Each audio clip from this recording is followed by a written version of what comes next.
The morning of April 17th, 1964, Arthur Bledsoe woke up to the same sound he had woken up to for 18 years. It was not the sound of rain on a tin roof. It was not the sound of a tractor starting on a cold morning. It was the sound of wind coming off the high plains of Wyoming, crossing the state line into Nebraska, and hitting his land first because his land was the first piece of farmland east of the Pine Ridge Escarpment. There was nothing between his fence line and the Laramie Mountains but 120 miles of short grass prairie and a few barbed wire fences that the wind did not even notice. Arthur was 46 years old that spring. He had been farming the Bledsoe place since 1946, the year he came home from the Pacific and married Margaret Cruz, whose father had sold him the South 80 to give them a start. The farm was 480 acres in Keith County, Nebraska, about 12 miles south of Ogallala, and it had been in his family since 1924, when his own father, Henry Bledsoe, had bought it for $14,500 with money from selling a grocery store in North Platte. The land looked good from the highway. It looked like every other quarter section in western Nebraska. Flat, open, wheat stubble from the previous fall, a few old shelter belt trees that his father had planted in 1936 after the Dust Bowl cottonwoods, and Russian olives that had never grown taller than 20 feet because the wind kept them bent. But Arthur knew what the highway did not show. He knew that when his father bought the place in 1924, the topsoil on the west quarter had been 14 inches deep, black, rich, the kind of soil that made a man believe he could grow anything. Now, after 4 decades of wind and drought and the same farming methods that every other man used, that same quarter had 4 inches of topsoil left. 4 inches. The rest had gone to Oklahoma, to Texas, to the Gulf of Mexico, gone in the same wind that was blowing that morning. Let me tell you about what that wind did. In Keith County, they had 115 windy days a year. Not breezy, not gusty, wind. Steady 25-mile-an-hour wind that came off the mountains and did not stop until it hit the Missouri River 200 miles east. On a windy day in April, a field like Arthur's West Quarter could lose a quarter-inch of topsoil. Not enough to see, not enough to measure with a ruler, but enough that over 10 years, 4 inches became 3. 3 became 2. 2 became dust. The government had tried to fix this after the Dust Bowl. They planted 220 million trees across the Great Plains in a project called the Shelter Belt. Rows of trees designed to break the wind. Arthur's father had planted his rows in 1936, and for a while they worked. But by 1964, those trees were dying. Drought had weakened them. Disease had taken some. And the new generation of farmers, the ones with center pivots and anhydrous ammonia, and the kind of optimism that comes from borrowing money at 4% interest, they were pulling trees out to make room for bigger equipment. Trees were obstacles. Trees were old-fashioned.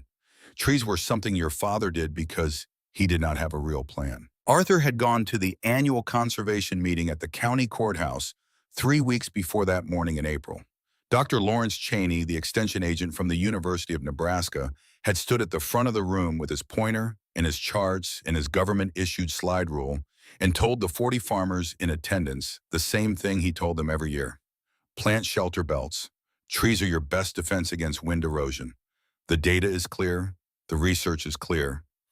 Every farmer in western Nebraska should have at least 5 rows of trees on his western boundary. Arthur had raised his hand and asked the question he asked every year. How long until they work? 15 to 20 years, Dr. Cheney had said. The same answer he gave every year. And Arthur had said the thing he said every year. I do not have 15 years. My topsoil is down to 4 inches on the west quarter. In 15 years, I will be farming sand. Dr. Cheney had looked at him the way extension agents look at farmers who ask the wrong questions. With patience, with sympathy, with the kind of professional kindness that means they have already moved on to the next problem before you finish talking. Arthur, there are no quick solutions to wind erosion. This is agriculture. It operates on a different timescale than we do. Arthur had driven home that afternoon thinking about timescales. He thought about his father, who had planted those shelter belt trees in 1936, and then watched them struggle for 28 years without ever getting tall enough to stop the wind. He thought about the 480 acres that had once produced 40 bushel wheat and now produced 21. He thought about the $14,200 he owed the First National Bank of Ogallala and the way the loan officer, a man named Chester Webb, had started looking at him differently in the last 2 years. Not hostile, just careful. The way a man looks at a horse he thinks might not make it through the winter. On the morning of April 17th, Arthur walked the west quarter.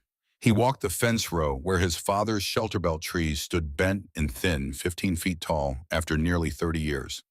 He walked to the corner where the wind hit first, and he stood there with his hat in his hand, feeling the wind pull at his shirt and his hair and the few things he had left that felt like they belonged to him. Then he looked down. At his feet, scattered along the fence line, were the rocks, fieldstones, granite and limestone and sandstone, some the size of a dinner plate, some the size of a loaf of bread, some as big as a suitcase. They were the rocks that the freeze-thaw cycle of Nebraska winters pushed up out of the soil every spring. The same rocks that every farmer in Keith County spent the first 2 weeks of April picking out of their fields before they could plant. The same rocks that broke plow blades and jammed combine headers and punctured tires and made a man curse the land he was trying to farm. Arthur had been picking rocks off this field for 18 years. He had hauled them to the fence line, to the gully, to the gravel pit. He had watched his neighbors do the same thing year after year, pulling thousands of tons of stone out of the soil and treating it like garbage, because that was what it was. Garbage. Waste. The thing you removed before you could do the real work. He picked up one of the rocks, a flat piece of limestone smooth on one side from being turned by the plow for who knew how many years. He turned it over in his hands. Then he looked west toward Wyoming, toward the wind that was already starting to pick up for the afternoon. And he thought about something he had not thought about in 20 years. He thought about Scotland. In 1943, when Arthur was 25 years old and wearing a uniform, he had been stationed at a Royal Air Force base in the Borders region. He had flown 32 missions as a tail gunner, and in between missions, he had walked the Scottish countryside because it was the only thing that kept him from thinking about the next mission. He remembered the walls, stone walls 4 feet high running for miles along field boundaries, built from rocks that the Scots had pulled out of their fields for 1,000 years. The wind had blown in Scotland too. It came off the North Sea cold and wet and relentless, and the walls had stopped it. Not completely, but enough. Enough that the fields behind them were green when the fields in front were bare. He had asked a farmer about those walls one afternoon, an old man with no teeth and a voice like gravel. "Why build them?" Arthur had asked. And the old man had said, "Because the rocks are here and the wind is here, and putting one in front of the other is the only thing that has ever worked." Arthur stood in his field on the morning of April 17th, 1964, holding a rock that his father had probably picked up 20 years before he was born, and he thought about that old Scotsman. He thought about the 12,000 rocks he had pulled out of this field in 18 years. He thought about the 12,000 more that were still in the ground, waiting to come up next spring and the spring after that. He put the rock in his pocket and walked back to the house. Margaret was in the kitchen making breakfast. She looked up when he came in and saw something in his face that she had not seen in years, not hope. Something quieter than hope. Something that looked like a man who had stopped asking for permission. "I am going to build a wall," Arthur said. Margaret put down the spatula. "What kind of wall?" "A stone wall, along the entire west boundary, 4 feet high, half a mile." She looked at him for a long moment. Then she said, "How long?" "I do not know. Years, maybe." "We do not have years, Arthur. We have $14,200 we owe the bank in a wheat crop that might not cover the interest this year." "I know what we have," Arthur said. "I have been looking at what we have for 18 years. The only thing on this farm that we have enough of is rocks. We have thousands of them, tens of thousands. They are everywhere, and every year we pick them up and throw them away while the wind takes our topsoil. I am going to stop throwing them away." Margaret did not say yes. She did not say no. She turned back to the stove and said, "Breakfast is ready." Let me tell you about Arthur Bledsoe, because who he was matters more than what he built. He was not a builder. He was not an engineer. He was not the kind of man who read books about soil conservation or attended workshops on dry stone masonry. He was a farmer. He had been a farmer since 1946 when he came home from the war with a Navy discharge paper and a Purple Heart he never showed anyone, and a way of looking at the world that had been shaped by 32 missions over Germany. He had seen things that made wind erosion seem small, and maybe that was the point. After you have watched a bomber full of your friends fall out of the sky, A pile of rocks does not seem like a crazy thing to bet your future on. Arthur was the third generation of Bledsoes to farm in Nebraska.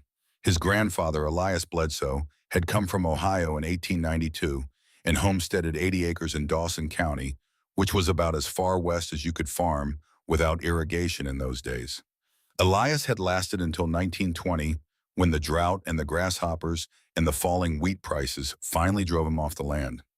He died in North Platte in 1922, a year before his son Henry bought the Keith County place. Henry Bledsoe was a different kind of farmer. He was careful where his father had been hopeful. He was methodical where his father had been enthusiastic. He bought the farm in 1924 because he thought the price was right and because he had saved enough money from the grocery store to pay cash for half of it. He borrowed the rest from a bank in Ogallala that his brother-in-law managed, which was how things got done in those days. Henry planted shelter belts in 1936 because the government told him to and because he had seen the photographs from the Dust Bowl and did not want that to happen to his land. He built a barn in 1938 and a grain bin in 1941 and a new house in 1949, the year after Arthur came home from the war, and started farming the South 80 with Margaret. Henry died in 1958. He was 72 years old and he had spent the last 10 years of his life watching his topsoil blow away despite the shelter belts, despite the strip cropping, despite everything the county agent told him to do. On his deathbed, he had said two things to Arthur. The first was, take care of your mother. The second was, those rocks in the Westfield, the ones I have been picking up for 34 years, they are the only thing on this place that never let me down. Arthur had thought it was a strange thing to say, a dying man talking about rocks, but he had not forgotten it. Now, 6 years later, he understood what his father meant. The shelter belts had failed. The irrigation well he had drilled in 1960 was pumping less water every year because the Ogallala aquifer was dropping faster than anyone had predicted. The wheat yields were getting worse, not better. The soil was getting thinner. The debt was getting larger. But the rocks were still there. Every spring they came up out of the ground like they always had. Every spring, Arthur picked them up like his father had. And every spring, he threw them away like every other farmer in Keith County threw them away because that was what you did with rocks. You removed them. You did not build with them. Arthur started building on the 1st of May, 1964. He did not tell anyone. He did not ask for permission. He did not consult Dr. Cheney or the Soil Conservation Service or the bank. He got up at 4 in the morning, the same as always, and he did his morning chores. Then he hitched the stone boat to the back of his International Harvester 706, the one he had bought used in 1961 and still owed $3,800 on, and he started hauling rocks. The stone boat was a flat sled his father had built in 1941 from a sheet of 1/4-inch steel and 2 oak skids. It was not elegant, it was not efficient, but it worked. You backed the tractor up to a rock pile, you loaded the rocks by hand, you dragged them to where you needed them, and you unloaded them by hand. Repeat, repeat, repeat. Arthur started at the southwest corner of the west quarter, where the wind hit first and hardest. He laid out a line along the fence row, following the natural contour of the ground, and he began placing rocks. The largest ones went on the bottom. Flat ones, stable ones, the kind that would not shift when the frost came. On top of those, he placed smaller stones, fitting them together the way he remembered the Scottish walls fitting together, looking for edges that matched and surfaces that locked. It was slow work. In the first week, he placed maybe 200 stones and built 30 feet of wall. At that rate, he calculated the half-mile would take him about 5 years. 5 years of getting up at 4 in the morning and stacking rocks for 2 hours before field work and 2 hours after. He did not care. Let me tell you about the rocks themselves, because understanding the rocks is understanding why the wall worked. Keith County sits on the high plain surface, a layer of sediment that the Rocky Mountains have been washing down for millions of years. In that sediment are stones of every size and composition. Limestone from ancient seabeds, granite from glacial drift, sandstone from river channels, flint from chalk deposits. The freeze-thaw cycle of Nebraska winters pushes these stones to the surface every spring, the way bread dough pushes raisins to the top when it rises. A farmer cannot stop it. He can only pick them up. Arthur had been picking them up for 18 years. He had handled tens of thousands of stones, and somewhere in the process he had learned things about them without knowing he was learning.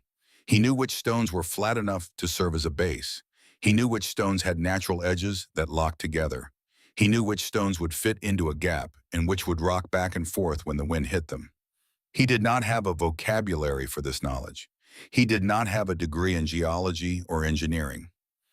He had 18 years of picking up rocks and throwing them away, and in that process, without meaning to, he had become an expert on the stones of Keith County. By the end of June 1964, Arthur had built 300 feet of wall. It was 4 feet high, 2 feet wide at the base, tapering to 16 inches at the top. It was not straight. It followed the contour of the land, curving slightly where the ground dipped or rose, and it had the look of something that had grown there rather than been placed there. From the county road, it looked like a low ridge of gray stone running along the fence line. From the field side, it looked like a wall, a real wall, the kind of thing you might build if you had nothing but time and rocks, and the kind of stubbornness that makes other people call you crazy. By July, the county knew what Arthur was doing. In a place like Keith County, Nebraska, news traveled at the speed of a pickup truck on a gravel road. A man could not build 300 feet of stone wall without someone noticing, and once someone noticed, everyone noticed. The first reaction was curiosity. The second was amusement. The third was the kind of mockery that small towns specialize in, the kind that is not mean so much as reflexive. The kind that comes from people who have never built anything themselves but know with absolute certainty that whatever you are building will not work. Harvey Pendleton was the third reaction. Harvey owned the Case IH dealership in Ogallala, a sprawling lot on the east side of town where he sold tractors and combines and the kind of expensive equipment that made a farmer feel like he was part of the modern world. Harvey was 53 years old in 1964, a big man with a big voice and a talent for making people laugh at the right things. He had been selling farm equipment in Keith County for 20 years, and in that time, he had developed a theory about farmers. They were conservative, Harvey said. They were suspicious of new ideas. They needed to be shown, not told. And the best way to show them was to make the old ideas look foolish. On a Saturday morning in July, Harvey was holding court at the Cowboy Cafe on Spruce Street the way he did every Saturday. There were 10 farmers in the place drinking coffee and eating pie and talking about wheat prices and rain chances and the new John Deere 402, that Harvey had on the lot. Harvey was in the middle of a story about a farmer in Perkins County who had tried to plow with a mule in 1962 when someone mentioned Arthur Bledsoe. "You hear about Art Bledsoe," one of the farmers said. "He is building a wall out on his place." Harvey put down his coffee cup. A wall, stone wall, 4 feet high, half a mile long, on his west boundary. Harvey looked around the table, letting the silence build. "A stone wall," he said slowly, "in Keith County, Nebraska, to stop the wind. That is what I hear." Harvey leaned back in his chair and let out a laugh that filled the whole cafe. "I have heard it all now. Art Bledsoe is building a medieval wall, 4 feet high, out of rocks, to stop the Nebraska wind. Next thing you know, he will be digging a moat and raising a drawbridge." The men at the table laughed. They laughed because Harvey was funny, because he was the kind of man who made you feel smart for laughing at the right things, because the idea of a stone wall in western Nebraska was objectively absurd. A stone wall, in a place where the wind had been blowing for 100 million years, in a place where the pioneers had tried everything and nothing had worked. A stone wall.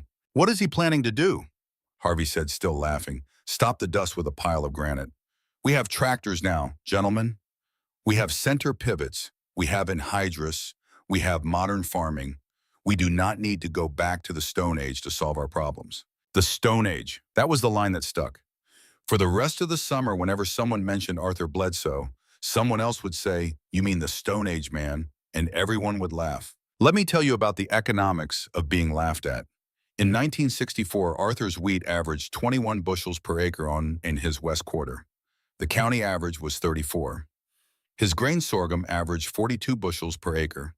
The county average was 58.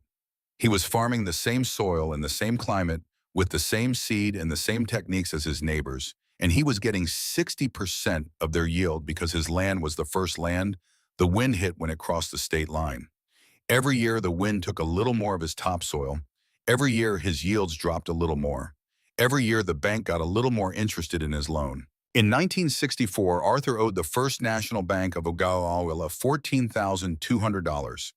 The interest was 6%, which meant he had to make $852 in interest payments before he paid a penny on the principal. On a good year with average yields and average prices, his 480 acres might gross $12,000. His expenses were $8,500 for seed fertilizer, fuel repairs, and hired labor. That left $3,500. Subtract the interest, and he had $2,648 left for the principal, for living expenses, for everything else. On a bad year, and there were bad years, he did not cover expenses.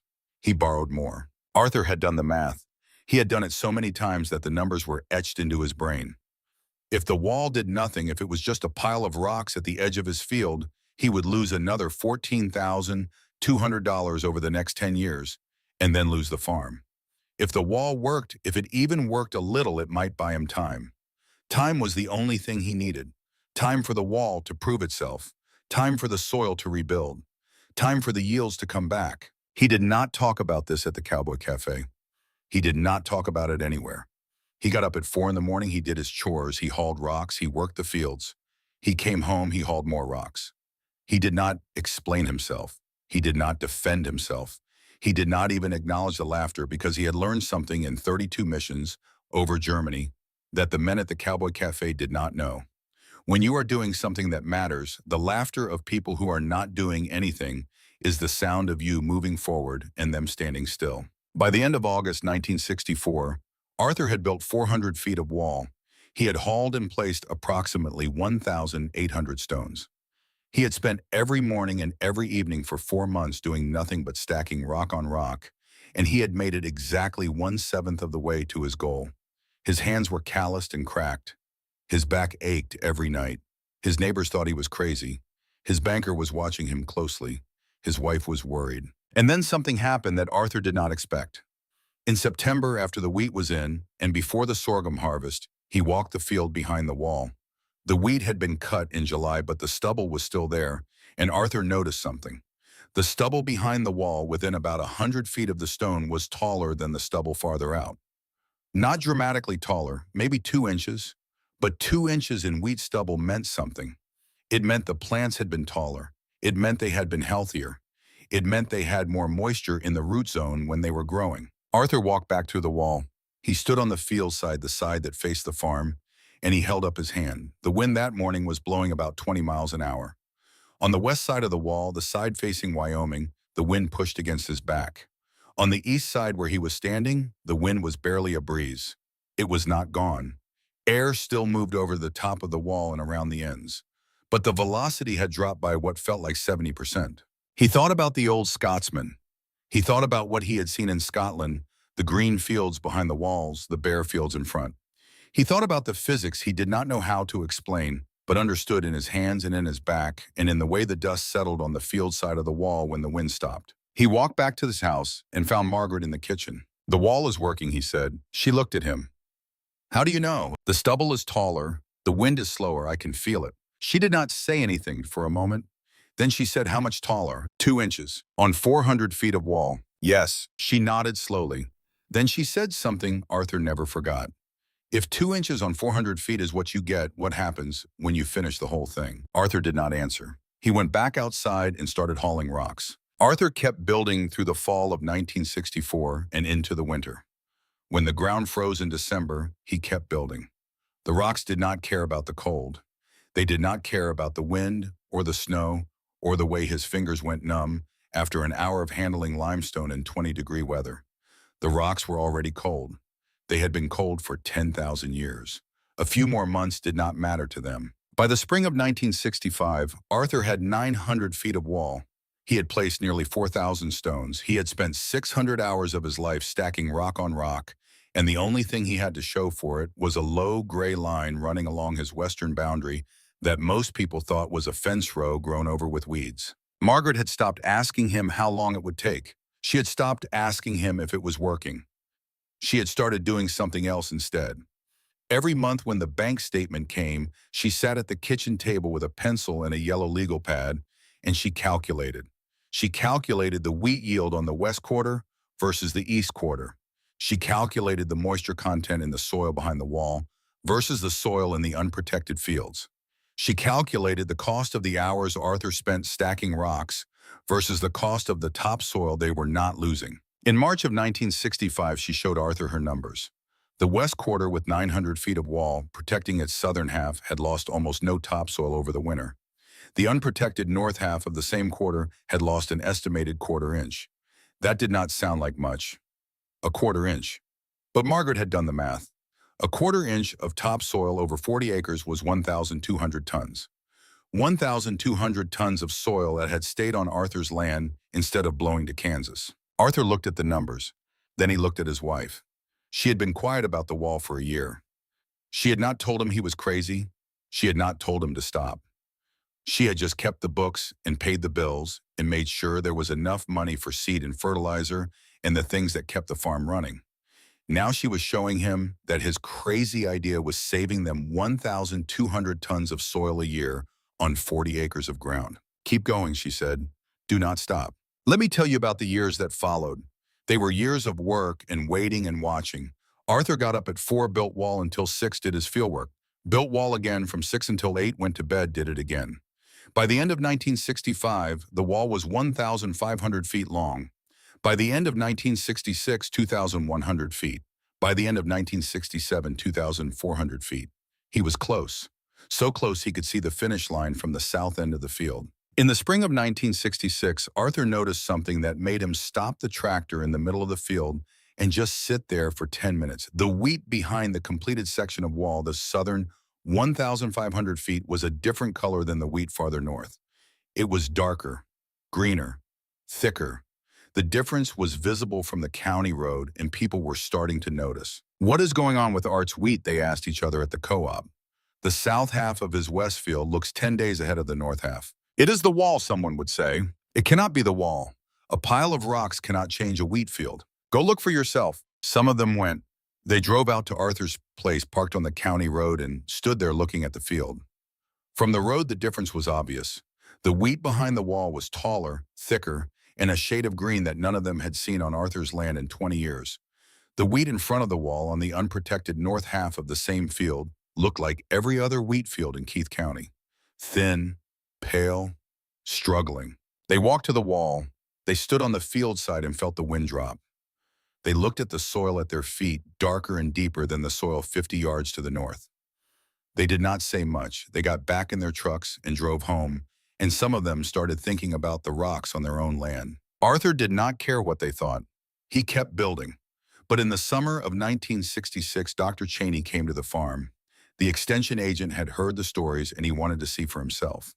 He drove out on a Tuesday afternoon, parked his government sedan on the county road, and walked the field. Arthur was stacking rocks at the north end of the wall where he was still building. He looked up when Cheney came walking across the stubble. He did not stop working. "Dr. Cheney," Arthur said, "you are a long way from the courthouse." "I heard you have something worth looking at," Cheney said. He was 57 years old, a soil scientist who had spent his career studying wind erosion on the high plains. He had written the bullseye on shelter belt establishment that every extension agent in western Nebraska used. He had given the same lecture on windbreaks for 20 years. Trees, 5 rows, 15 to 20 years. That was the formula. That was what the research supported. That was what he believed. He walked the length of the wall. He measured the wind speed on both sides with a handheld anemometer. He took soil samples. He pulled wheat plants from behind the wall and from the unprotected field and compared their root depth and stem diameter. He did not say anything while he worked. He just measured and recorded and thought. When he was done, he sat down on the wall and looked at Arthur. "You are getting a 60% wind speed reduction for 200 feet downwind." "That is what my wheat tells me," Arthur said. "Your wheat is telling you something else too. Your soil moisture is 20% higher behind the wall. Your root depth is 30% deeper. Your topsoil has gained 1/8 of an inch in 2 years, while the rest of the county is losing a 1/4 inch a year." Arthur did not say anything. He picked up another rock and placed it on the wall. Cheney shook his head. "I have been doing this for 30 years. I have told 1,000 farmers to plant trees. I have never told anyone to build a stone wall. There is no research on stone walls. There is no data. There is no government program that will pay for it." Arthur set another rock. Then he said, "The rocks are free, mum. The wall does not need research to work. It just needs to be built." Cheney sat there for a while longer. Then he got up and walked back to his car. He did not say anything else. But when he got to the courthouse, he pulled out a notebook and started writing. He wrote for 3 hours. What he wrote was the first draft of a bulletin that would eventually be called Stone Windbreaks of the Nebraska Sandhills. It would take him 7 years to finish it because he had to be sure. He had to see the data. He had to watch the wall through a drought and a wet year and another drought before he could believe what his instruments were telling him. But he started writing that day. In the fall of 1967, Arthur finished the wall. It was October, a month of cold mornings and golden light and the smell of wheat stubble drying in the sun. He placed the last stone on the north end on a Thursday afternoon. It was a piece of limestone about the size of a shoebox, flat on one side and rough on the other, and when he set it in place, it fit like it had been waiting there for 10,000 years to be put exactly where it was. Arthur stepped back. He looked at the wall.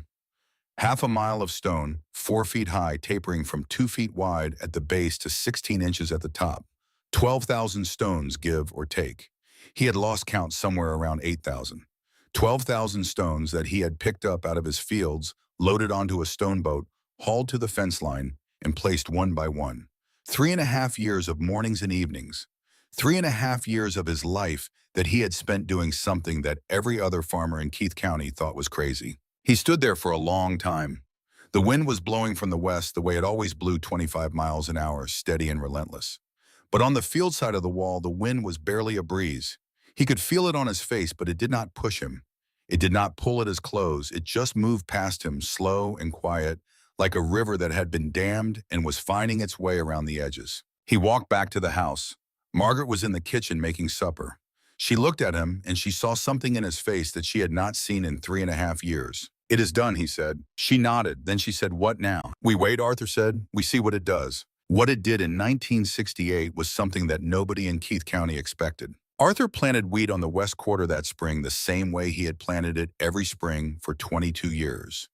The same seed, the same fertilizer, the same irrigation, which was not much because the well was running low and the aquifer was dropping, and every year he had to pump a little harder to get the same amount of water. The wheat came up in May. Arthur noticed it right away. The stand behind the wall was denser than he had ever seen on that quarter. The plants were uniform, healthy, and growing fast. By the middle of June, the difference was visible from half a mile away. The wheat behind the wall was a different color, dark green, almost blue in the morning light, the kind of color that farmers see in their dreams and rarely see in their fields. Arthur did not say anything. He just watched. In July, the wheat headed out. The heads were longer and fuller than anything he had grown in a decade. The stems were thicker. The roots, when he pulled a plant out of the ground, were twice as deep as the roots from the unprotected field to the north. He walked the field every day, not because he was worried, but because he could not stop looking at it. In August, he harvested. He cut the west quarter first, the 80 acres that had been his worst ground for 22 years. The combine was an old Gleaner E, the same machine he had been using since 1959, and he had calibrated it a dozen times because he did not trust what the yield monitor was telling him. The numbers did not make sense. He finished the field in the late afternoon. He pulled the combine to the edge of the field, shut off the engine, and sat there in the cab for a long time. The yield monitor said 39 bushels per acre. 39 bushels. On ground that had never done better than 21. On ground that had been losing topsoil for 40 years. On ground that every farmer in the county had written off as marginal at best. Arthur sat in the combine cab and looked at the wall. Then he looked at the field. Then he looked back at the wall. He did not cry. He was not a man who cried, but he sat there for a long time, and when he finally climbed down from the combine, his hands were shaking. He walked to the wall. He put his hand on the stones, the same stones he had picked up out of the field, the same stones his father had picked up, the same stones that every farmer in Keith County had been throwing away for 100 years. The stones were warm from the August sun. They did not feel like garbage. They did not feel like waste. They felt like something that had been waiting for someone to figure out what they were for. Let me tell you about what happened next, because the story of Arthur's Wall is not just a story about rocks. It is a story about how the world changes when a man who has been laughed at turns out to be right. In September of 1968, Dr. Cheney published a preliminary report. It was not the bulletin he would eventually write. It was a one-page summary distributed to county extension agents across western Nebraska, and it contained three numbers that made people stop and read it twice. Number one, the wall reduced wind speed by an average of 72% for a distance of 200 feet downwind. Number two, soil moisture behind the wall was 22% higher than soil moisture in unprotected areas of the same field. Number three, wheat yield on the protected ground was 39 bushels per acre. The county average was 34. The field had averaged 21 bushels for the previous 22 years. The report did not say that stone walls were better than shelter belts. It did not say that Arthur Bledsoe was right and everyone else was wrong. It just presented the numbers and let the numbers speak for themselves. But the numbers spoke loudly enough that people in Ogallala started to listen. At the Cowboy Cafe, the conversation changed. Harvey Pendleton, who had made Arthur the butt of his jokes for 3.5 years, did not mention the wall. He did not mention Arthur. He sat in his usual seat at the usual table and drank his usual coffee and talked about the new combines and the wheat prices and the weather.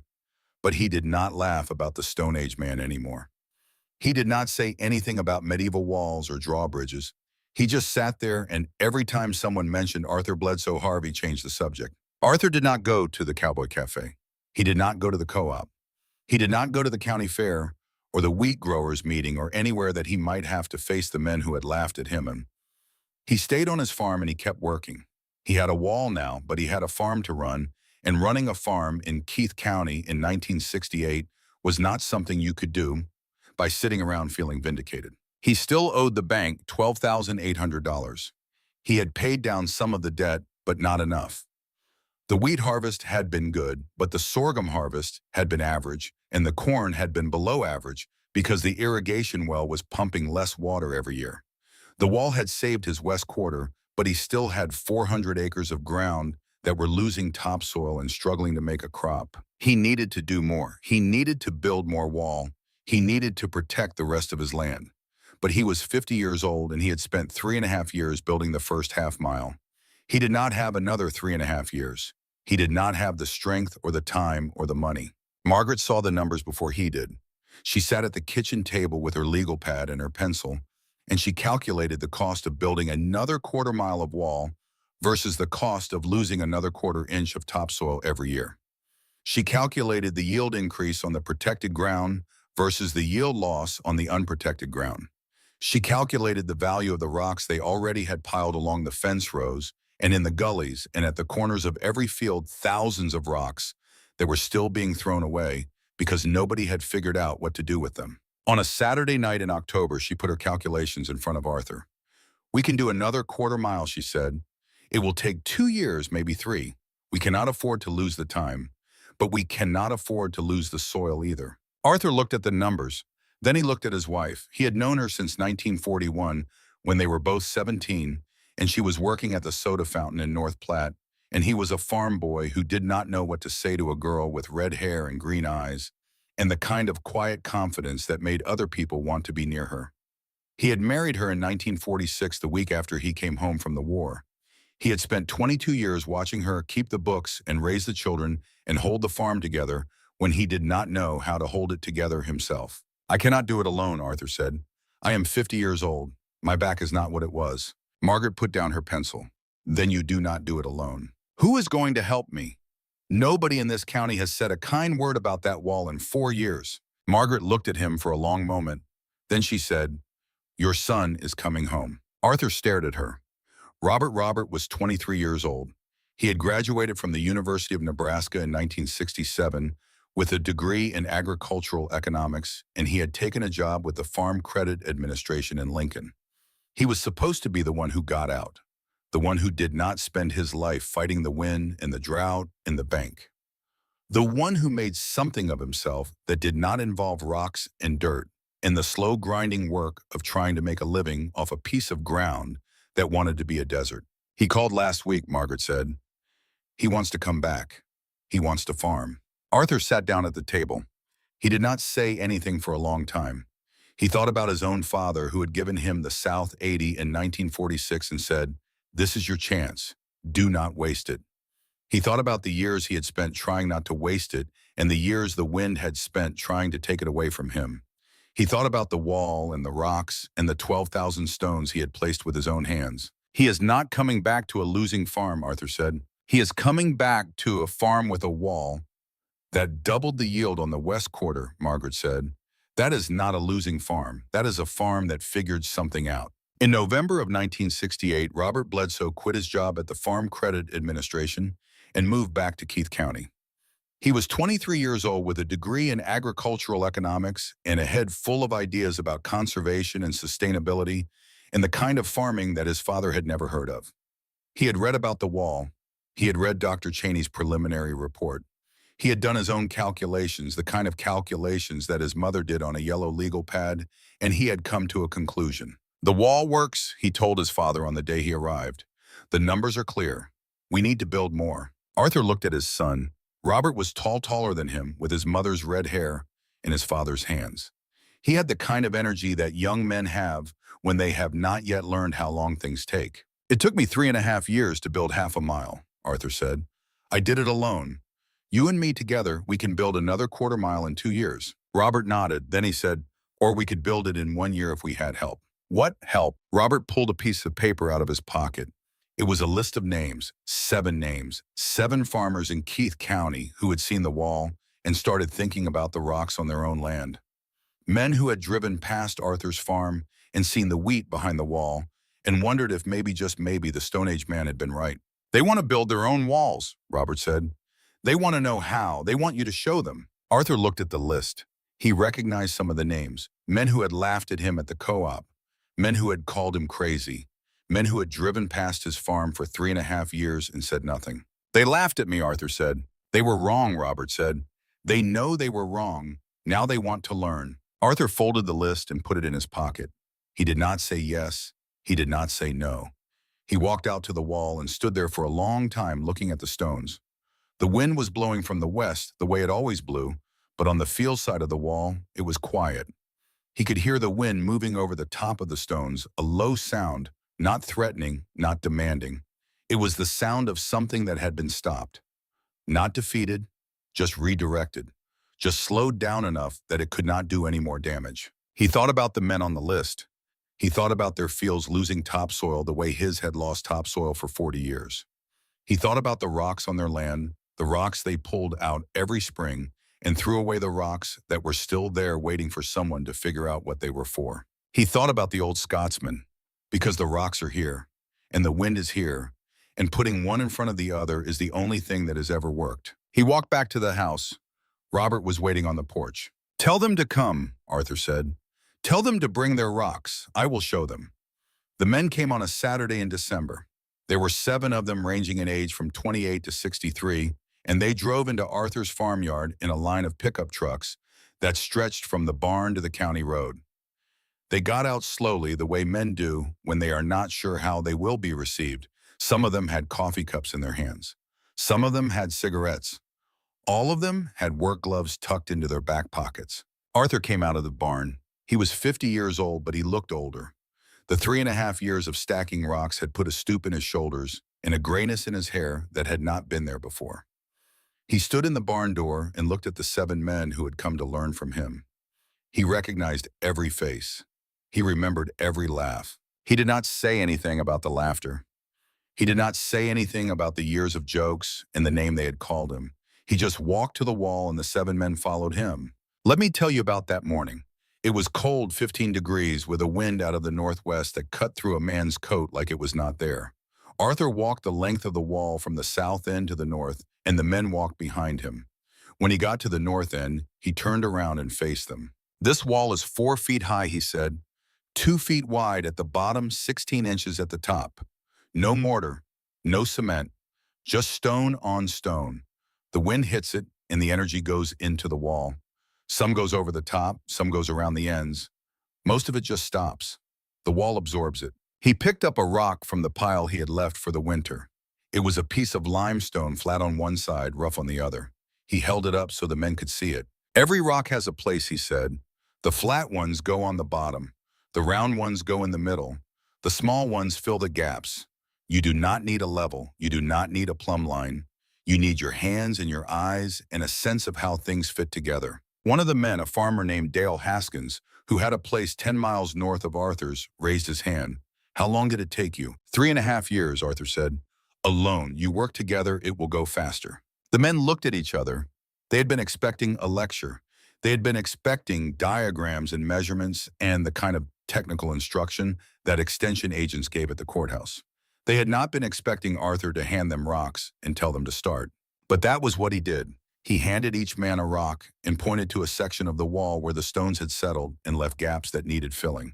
He showed them how to test a rock for fit, how to rotate it until it found its natural seat, how to feel the difference between a stone that would hold and a stone that would shift when the frost came. He worked alongside them for 4 hours that morning, and when they left at noon, they had filled 100 feet of gaps and laid 50 feet of new wall. Dale Haskins was the last to leave. He stood by his truck for a moment looking at the wall. Then he turned to Arthur. I laughed at you, he said. At the co-op, at the cafe. I called you the Stone Age man. Arthur did not say anything. I was wrong, Dale said. I came to tell you that. Arthur looked at him for a long moment. Then he said, you came to learn how to build a wall. That is enough. Dale nodded. He got in his truck and drove away. The next weekend, he came back with his son and his son-in-law. They brought their own rocks, loads of them piled in the beds of their trucks and stacked on flatbed trailers. They had been saving them for months, pulling them out of their fields and setting them aside instead of throwing them away. They wanted to build their own wall on Dale's place, but they wanted to learn on Arthur's first. That was how it started.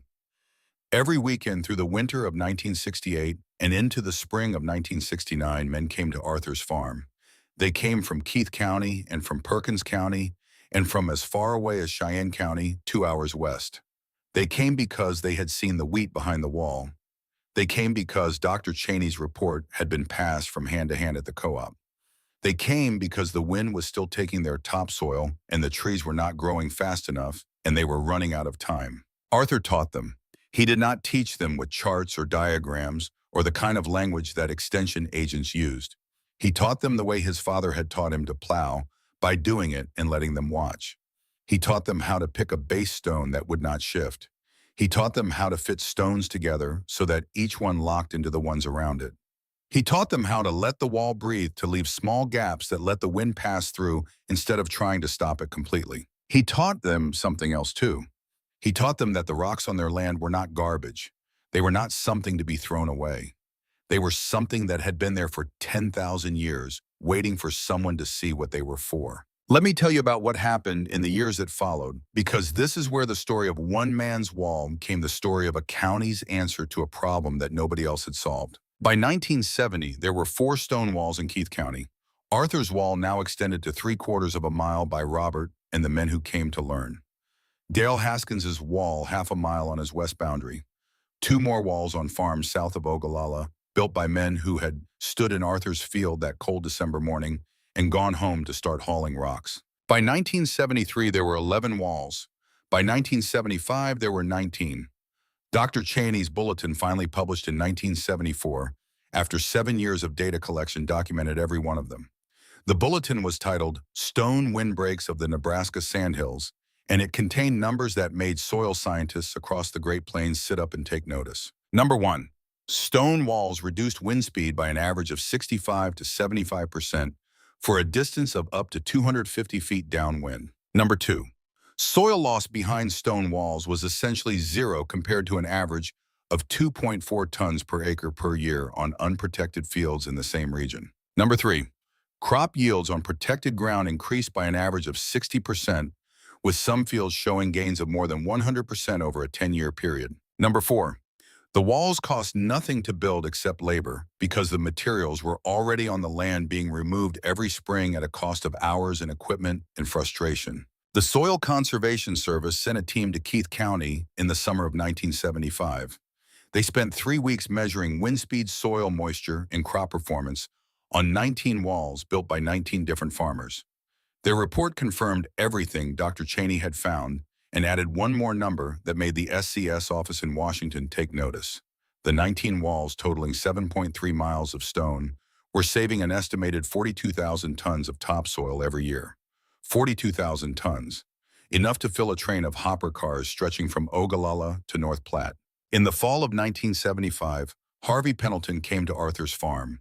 He had not been there since 1964, when he had driven past on his way to a service call and seen the first 300 feet of wall and laughed. He was 64 years old now, retired from the Case IH dealership, living on a small place east of Ogallala, where he raised a few cattle and tried to stay out of the way of the farming business that had moved on without him. He drove into Arthur's farmyard on a Saturday afternoon. Arthur was in the barn sharpening a plow blade on the grinder. He looked up when Harvey got out of his truck. The two men had not spoken in 11 years. Harvey walked to the barn door. He did not come in. He stood there looking at Arthur, and Arthur could see that something had changed in him. The big voice was gone. The confidence that had filled the Cowboy Cafe every Saturday morning was gone. In its place was something that looked like a man who had spent a long time thinking about what he had said and what it had cost the people he said it to. Art, Harvey said, "I came to see the wall." Arthur turned off this grinder. "It is still there." "I know. I drove past it on the way in. It is longer than it used to be." Robert and some of the neighbors added to it. "It is 3/4 of a mile now." Harvey nodded. He stood there for a moment, not saying anything. Then he said, "My brother Frank, he has a place south of here, 10 miles. He is losing ground on his west quarter. The wind has taken 3 inches of topsoil off his best field in the last 15 years. Arthur waited. Harvey looked down at his boots. Then he looked at Arthur. "Frank wants to build a wall. He asked me to come and ask you how." Arthur did not say anything for a long moment. He thought about the morning in 1964 when he had stood in the same barn sharpening the same plow blade and heard Harvey's voice in his head, the laughter, the jokes, the name that had followed him for 3.5 years. He thought about the way the men at the co-op had looked at him when he walked in, the way they had turned away when he tried to talk about the wall, the way they had called him the Stone Age man until the wheat came up behind the wall and proved them wrong. He thought about his father who had said on his deathbed that the rocks were the only thing on the place that never let him down. He thought about Margaret who had kept the books and paid the bills and never once told him to stop. He thought about Robert who had given up a job in Lincoln to come back and build walls with his father. He looked at Harvey. The man standing in his barn door was not the man who had laughed at him 11 years ago. He was an old man who had been wrong and knew he had been wrong and had come to ask for help because his brother was losing his farm. "Bring Frank," Arthur said. "Bring his rocks. I will show him." Harvey stood there for a moment. Then he nodded. He turned and walked back to his truck. He did not say thank you. He did not say he was sorry. He did not need to. The fact that he was there standing in Arthur's barn door after 11 years was enough. Let me tell you about Frank Pendleton's wall. Frank was 61 years old in 1975, a year younger than his brother Harvey, and he had been farming his place south of Ogallala since 1948. He had watched his topsoil thin from 12 inches to 5 inches over those 27 years. He had watched his wheat yields drop from 40 bushels to 23. He had watched his debt rise and his hope fall, and his brother Harvey laugh at the one man in the county who had figured out how to stop the wind. Frank did not laugh. Frank had driven past Arthur's wall in 1968, the year the wheat came up 39 bushels, and he had seen the difference. He had gone home and started pulling rocks out of his fields and stacking them in piles along his west boundary. He had been saving rocks for 7 years, waiting for someone to show him what to do with them. Arthur came to Frank's place in the spring of 1976. He walked the west boundary, looking at the ground, looking at the wind, looking at the piles of stone that Frank had been accumulating for 7 years. Then he knelt down and picked up a rock. "This one goes on the bottom," he said. "It is flat and wide. It will not shift." He set the rock in place. Then he picked up another. "This one goes next to it. See how the edge matches, they lock together." He worked for an hour, showing Frank how to lay the foundation.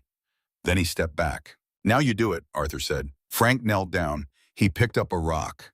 He set it next to the one Arthur had placed. It did not fit. He picked it up, turned it, set it again. Still did not fit. He picked it up, turned it a third time, set it down. This time it settled into place with a small thud, the sound of stone finding stone. Frank looked up at Arthur. Arthur nodded. "That is the way," he said. "Every rock finds its place. You just have to give it time." Frank built his wall over the next 3 years. He did it alone the way Arthur had done it because he wanted to know that he could. He worked mornings and evenings, weekends, and holidays the same rhythm that Arthur had taught him.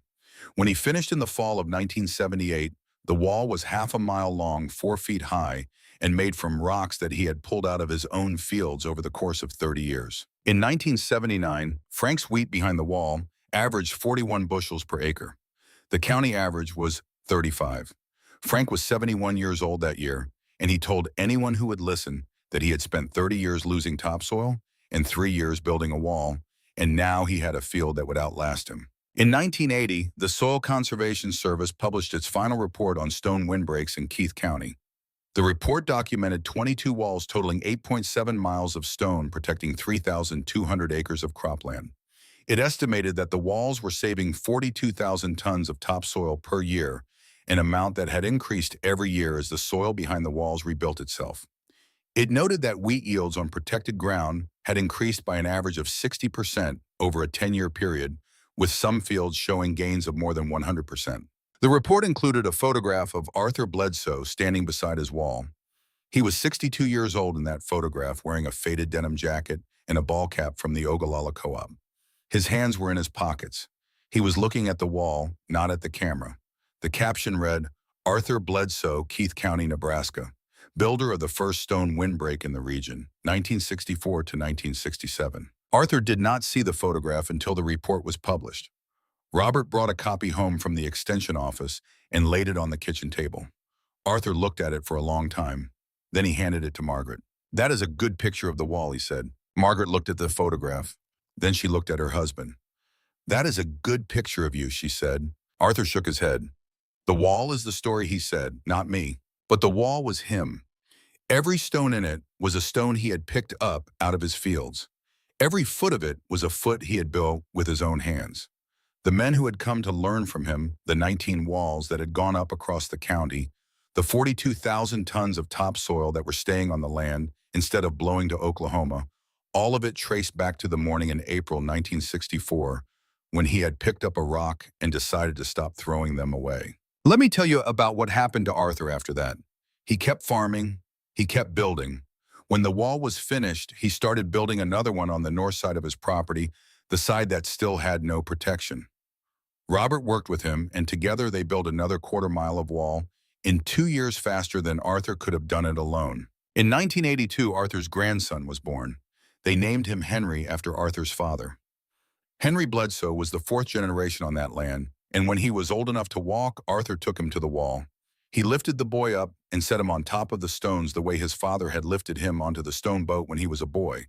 He pointed to the west toward Wyoming, toward the wind that was blowing as it always blew. "That is the wind," Arthur said. "It has been blowing for 1,000,000 years. It will be blowing for 1,000,000 more. But it does not take our soil anymore." "You know why?" The boy shook his head. "Because your great-grandfather saved these rocks, and your grandfather put them here, and now they are not going anywhere." Arthur farmed until 1992. He was 74 years old. He had built one wall and helped build 19 others. He had watched his worst field become his best field. He had watched the soil behind the wall thicken from 4 inches to 7 inches over 28 years, gaining back 3 inches of the topsoil that the wind had taken in the 40 years before the wall was built. He had watched his son take over the farm and his grandson grow up walking the wall with him. He died in 2007. He was 89 years old. The funeral was at the Methodist Church in Ogallala, the same church where he and Margaret had been married in 1946. The church was full. Farmers from 3 counties came. Dr. Cheney came 80 years old and using a cane, but he came. Dale Haskins came. Frank Pendleton came. Harvey Pendleton came 81 years old, and he sat in the back row and did not say anything. Robert spoke at the service. He stood at the front of the church and looked out at the men and women who had come to say goodbye to his father. He was 62 years old, then the same age his father had been in the photograph that the Soil Conservation Service had published 27 years earlier. "My father was not an engineer," Robert said. "He was not a scientist. He was not a man who read books about soil conservation or attended workshops on dry stone masonry. He was a farmer. He was a man who looked at a pile of rocks that everyone else was throwing away and saw something that nobody else could see." He paused. He looked down at his hands. The hands that had helped his father build another quarter-mile of wall. The hands that had taught his son to set stones the way his father had taught him. "My grandfather, Henry Bledsoe, bought this farm in 1924, Robert said. "He farmed it for 34 years.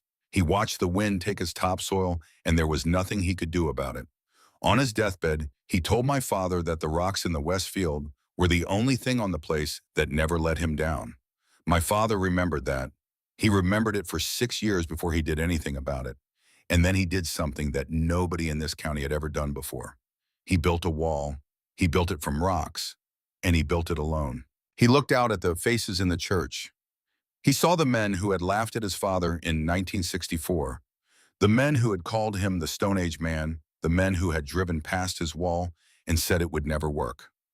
Those men were old now, or sitting in the back row with their hats in their hands. My father built that wall, Robert said, not because anyone told him to, not because there was a government program that would pay for it, not because there was a bulletin or a manual or a research study that said it would work.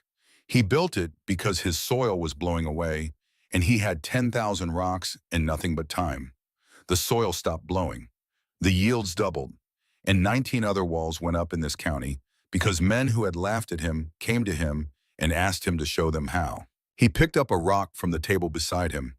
It was a piece of limestone, flat on one side, rough on the other, the same kind of rock that Arthur had picked up out of his fields 1,000 times. This rock came from the wall, Robert said. It was one of the first stones my father laid. It has been in that wall for 43 years. It has stopped the wind for 43 years. It has saved the topsoil for 43 years. And it is still there. It will be there long after I am gone, long after my son is gone, because my father understood something that the rest of us did not understand. The rocks are not the problem. They never were. The rocks are the answer. We just had to stop throwing them away. He set the rock down. He looked out at the church one more time. That is what my father taught me, he said. That is what he taught all of us. The thing you need is already in your hands. You just have to see it. After the service, the men and women filed out of the church.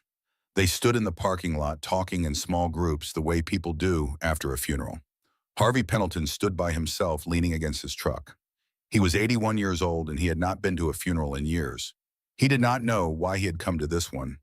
He had not spoken to Arthur in 31 years, not since that afternoon in 1975, when he had stood in the barn door and asked Arthur to teach his brother how to build a wall. He thought about that afternoon. He thought about the way Arthur had looked at him, the way he had not said anything about the laughter or the jokes or the years of being called the Stone Age man. He had just said, "Bring Frank. Bring his rocks. I will show him." Harvey got in his truck and drove out to Arthur's farm. The wall was still there, 3/4 of a mile of stone running along the west boundary like it had been there forever. He got out of the truck and walked to the wall. He put his hand on the stones. They were warm from the October sun, the same stones that Arthur had picked up out of his fields, the same stones that his father had picked up, the same stones that had been in the ground for 10,000 years. He stood there for a long time. The wind was blowing from the west the way it always blew, but on the field side of the wall it was quiet. He could hear the wind moving over the top of the stones, a low sound, not threatening, not demanding. It was the sound of something that had been stopped, not defeated, just redirected, just slowed down enough that it could not do any more damage. Harvey Pendleton stood there until the sun went down. Then he got in his truck and drove home. He did not say anything to anyone about what he had done. But when he died 3 years later, his daughter found a rock on his nightstand. It was a piece of limestone, flat on one side, rough on the other. Under it was a piece of paper with 2 words written in Harvey's shaky handwriting. He was right. Let me tell you about the wall today. It is still standing. Arthur's grandson, Henry Bledsoe, farms the place now, the 4th generation on that land. The wall is 3/4 of a mile long, 4 feet high, made from rocks that 3 generations of Bledsoes have pulled out of those fields and set in place. The topsoil behind the wall is 9 inches deep now, deeper than it has been since 1940. The wheat on that field averages 44 bushels per acre, 10 bushels above the county average. The wall has been there for 43 years, and in that time, it has saved an estimated 40,000 tons of topsoil from blowing away. Every spring, when the frost comes out of the ground and the rocks rise to the surface, the way they always have, Henry walks his fields and picks them up. He does not throw them away. He takes them to the wall and finds a place for them. The wall does not need more rocks. It has been stable for decades. But Henry adds them anyway because his grandfather taught him that nothing the land gives you is waste, not if you know what to do with it. In 2004, Henry's daughter Emily wrote a paper for her agricultural economics class at the University of Nebraska. The paper was about the economic impact of stone windbreaks in western Nebraska, and it included a cost-benefit analysis that her great-grandfather would have appreciated. She calculated the value of the topsoil saved by the 22 walls in Keith County over 40 years. The number she came up with was 460,000 tons of soil, worth an estimated $2.3 million in lost productivity if it had blown away. The walls had cost nothing to build except labor. The labor she calculated came to roughly 7,000 hours across all 22 walls. At minimum wage in 1964, that labor would have cost about $9,000.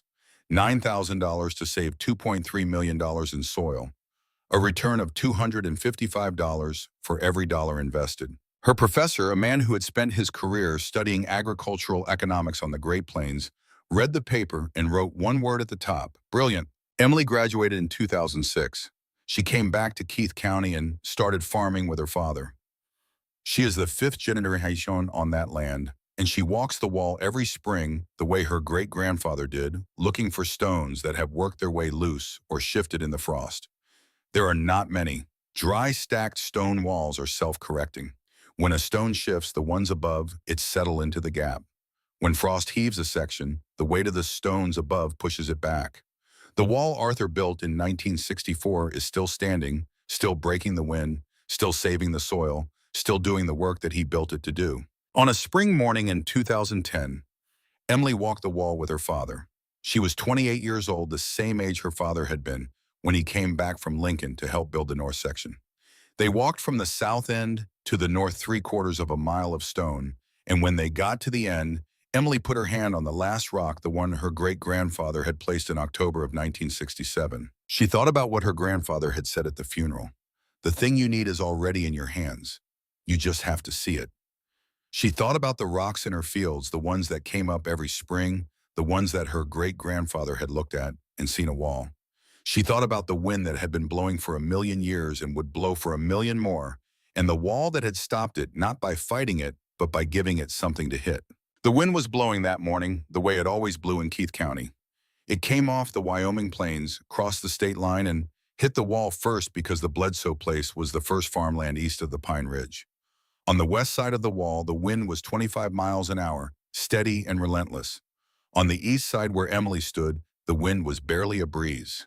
It moved over the top of the stones and through the gaps between them, slowed down, quieted, turned from a force that took things away into a force that left them alone. Emily looked at the wall, then she looked at her father, then she looked back at the wall. "We should add to it," she said. "The north side still has no protection. Another 1/4 mile would protect the rest of the west field." Henry looked at his daughter. She had her great-grandfather's hands, the same hands that had picked up 12,000 rocks and set them in place. She had her great-grandfather's way of looking at things, the way that saw what could be built instead of what was in the way. "How long?" he said. 3 years maybe, she said. "You and me, we can do it." Henry nodded. He did not say yes. He did not say no. He looked at the wall his grandfather had built, the wall his father had added to the wall that had saved the soil on this farm for 43 years. Then he looked at his daughter, the fifth generation, who had the same look in her eyes that his father had seen in Arthur's eyes in 1964. Let me tell you one more thing about Arthur Bledsoe. In the spring of 2006, when he was 88 years old and his grandson was farming the place, and his great-granddaughter was writing her paper about the economic impact of stone windbreaks, Arthur walked the wall one last time. He walked from the south end to the north 3/4 of a mile, and he put his hand on every rock that he had placed 42 years before. The wall was still there. The stones were still there. The wind was still blowing, but it did not take the soil anymore. He stopped at the north end where the last rock he had placed sat at the corner of the field. He had set that rock in October of 1967, and it had not moved since. He put his hand on it, and he thought about his father, who had said on his deathbed that the rocks were the only thing on the place that never let him down. He thought about Margaret, who had kept the books and paid the bills and never told him to stop. He thought about Robert, who had come back from Lincoln to help him build. He thought about Henry, who was farming the place now, and Emily, who was writing about the wall in a language her great-grandfather would not have understood, but whose meaning he would have known. He looked at the wall, then he looked at the field behind it, the field that had been his worst ground for 22 years, and had become his best ground because of a pile of rocks that every other farmer in Keith County had thrown away. The wheat was coming up green and thick, the way it had come up every spring since 1968. The soil was dark and deep, the way it had not been since 1940. The wall was still there, doing the work it had been doing for 42 years. And Arthur thought about the old Scotsman who had said, "Because the rocks are here, and the wind is here, and putting one in front of the other is the only thing that has ever worked." He turned and walked back to the house. He did not say anything to anyone about what he had done. He did not need to. The wall said it for him. The wall is still there. It will be there for 100 more years, maybe longer.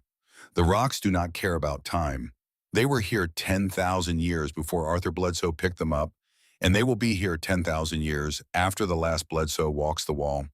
But in the 43 years between 1964 and 2007, they did something that rocks do not usually do. They saved a farm. They saved a family.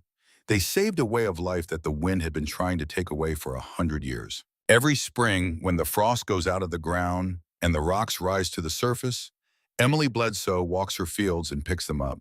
She does not throw them away. She takes them to the wall and finds a place for them. The wall does not need them. It has been stable for decades. But she adds them anyway because her great-grandfather taught her something that no extension agent, no soil conservation bulletin, no government program could have taught her. The thing you need is already in your hands. You just have to see it. The wind is still blowing in Keith County. It will always blow. It came off the Rocky Mountains 10,000 years ago, and it will be blowing 10,000 years from now.